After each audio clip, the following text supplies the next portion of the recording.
नमस्कार. आज आपण एका खूपच वेगळ्या सरकारी योजनेबद्दल बोलणार आहोत. कल्पना करा की कॅन्सरसारख्या आजारावरचा उपाय आपल्याला पंचगव्यात सापडला. म्हणजे गाईचं शेण, गोमूत्र, दूध. हो, अगदी याच गोष्टींमध्ये. आणि याच उद्देशाने एक मोठा प्रकल्प सुरू झाला होता. हो, 2011 साली मध्य प्रदेशातल्या जबलपूरमध्ये नानाजी देशमुख पशुवैद्यकीय विद्यापीठात. त्यासाठी सरकारने 3.5 कोटी रुपये मंजूर केले होते. 3.5 कोटी? हो, पण आता बघा, एक दशक उलटून गेलंय आणि हाती औषध नाही तर आर्थिक गैरव्यवहाराचे आरोप लागले आहेत. बरोबर. आणि जिल्हा प्रशासनाच्या चौकशीत ज्या गोष्टी समोर आल्या आहेत त्या खरंच धक्कादायक आहेत. तर आज आपण याच प्रकरणाचा जरा सखोल आढावा घेऊया. नक्कीच. तर झालं असं की एक तक्रार आली आणि मग जिल्हाधिकाऱ्यांनी चौकशीचे आदेश दिले. या चौकशी समितीच्या अहवालात खर्चाच्या आकड्यांवरून अनेक प्रश्न उपस्थित करण्यात आले आहेत. अच्छा.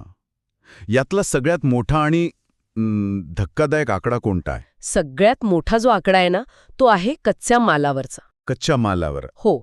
अहवालानुसार शेण, गोमूत्र, काही भांडी आणि यंत्रसामग्रीवर जवळपास 1,92,00,000 रुपये खर्च झाले. काय? 1 मिनिट. 1,92,00,000? हो. फक्त शेण आणि गोमूत्रासारख्या गोष्टींवर? हो. हे खरं आहे का? अहवालात तसा उल्लेख आहे. आणि चौकशी समिती काय म्हणते बघा.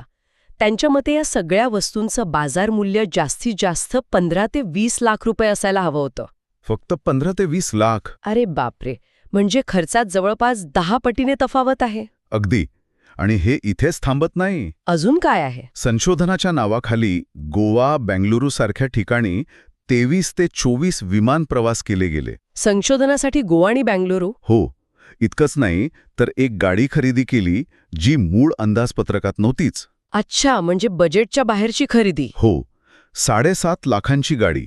आणि गंमत म्हणजे त्या गाडीच्या पेट्रोल, डिझेल आणि दुरुस्तीवर पुढे 15 लाख रुपये खर्च झाले. म्हणजे गाडीच्या किमतीच्या दुप्पट खर्च तिच्या देखभालीवर? बरोबर.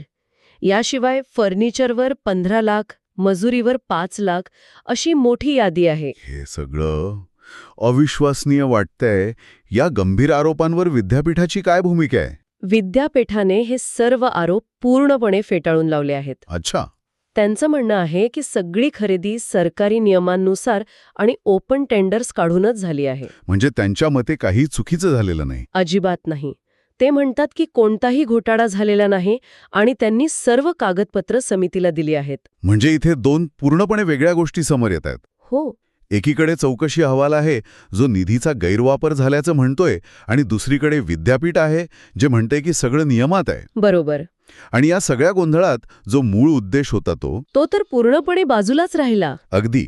10 वर्ष आणि 3.5 कोटी रुपये खर्च करूनही पंचगव्यापासून कर्करोगावर कोणताही ठोस उपचार किंवा औषध तयार होऊ शकलं नाही. म्हणजे वैज्ञानिक यश शून्य. तर एक चांगली कल्पना, पारंपरिक ज्ञानाला विज्ञानाची जोड देण्याचा एक महत्वाकांक्षी प्रकल्प आता फक्त आर्थिक प्रश्नांमध्ये अडकला आहे. हो. आणि हे प्रकरण ना एका खूप मोठ्या आणि मूलभूत प्रश्नासमोर आपल्याला आणून ठेवतं. कोणता प्रश्न? की जेव्हा सरकारी पैसा म्हणजे जनतेचा पैसा अशा संशोधनावर खर्च होतो तेव्हा यशापयश कसं मोजायचं? फक्त खर्चाची बिलं आणि कागदपत्र सादर करणं पुरेसं आहे का? की त्यातून विज्ञानाला काय मिळालं, समाजाला काय मिळालं, हे पाहणं जास्त महत्वाचं आहे. बरोबर. म्हणजे केवळ आर्थिकच नाही तर वैज्ञानिक उत्तरदायित्व कसं निश्चित करायचं? हा विचार करण्यासारखा मुद्दा आहे. नक्कीच.